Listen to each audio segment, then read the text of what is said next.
Isaiah 11. A shoot will come up from the stump of Jesse, from its roots a branch will bear fruit.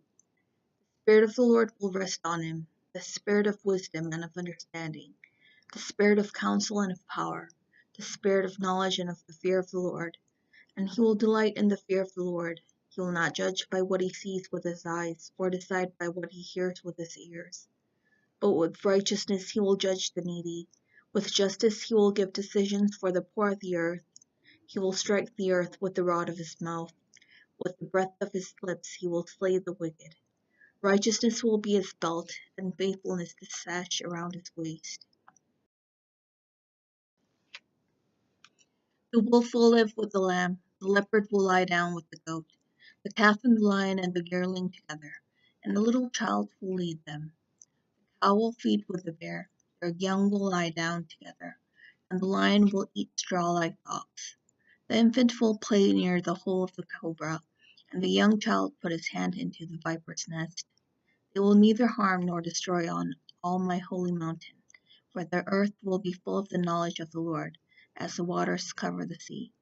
In that day the root of Jesse will stand as a banner for the peoples.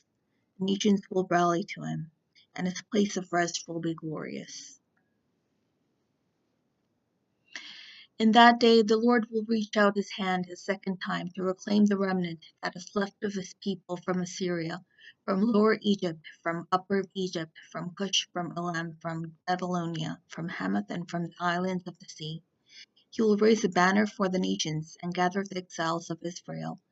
He will assemble the scattered people of Judah from the four quarters of the earth.